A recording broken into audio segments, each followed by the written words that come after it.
साथियों, आज national cadet corps के रिपब्लिक डे कैंप में आप सभी ऑफिसर्स एनसीसी कैडेट्स के बीच उपस्थित होकर सचमुच मुझे बेहद खुशी हुई है। आप लोगों को शायद पता होगा हमारे प्रधानमंत्री भी एनसीसी कैडेट्स हैं और आपका यह रक्षा मंत्री भी एनसीसी कैडेट रहा है। मुझे याद आता है कि 1965 और 1971 के वार में NCC cadets second line of defence के रूप में तैनात रहे। किस तरह दुनिया इस समय अनसर्टेनिटीज के दौर से गुजर रही है। इतनी अनसर्टेनिटीज हमारे आसपास फैली हुई है कि कब किस मोर्चे पर क्या हो जाए कुछ कहा नहीं जा सकता।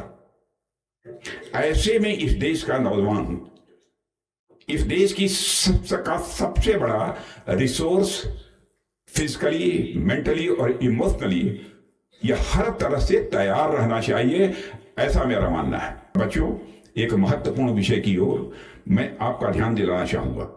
आपने देखा होगा कि आर्म फोर्सेज में जब भी कोई बड़ा कार्यक्रम होता है, चाहे वो परेड हो, एक्सरसाइज हो या कोई फंक्शन हो, तो वहां सिर्फ एक ही योजना नहीं बनती है।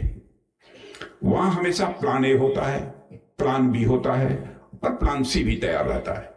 जब आपके पास विकल्प होता है तो आप हताश नहीं होते हैं और आप टूटते नहीं हैं, आप डरते नहीं हैं, क्योंकि आपको पता होता है कि अगर यह नहीं हुआ तो मैं दूसरा रास्ता भी चुन सकता हूं।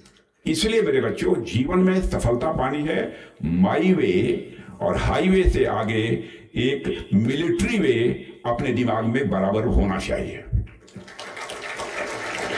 दो पंक्तियां हैं न कि हम लाए हैं तूफान से कश्ती निकाल के, इस देश को रखना मेरे बच्चों संभाल के।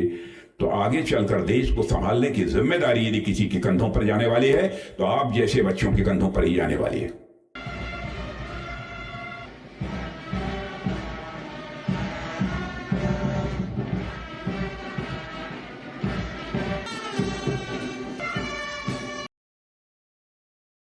Information in the things passage.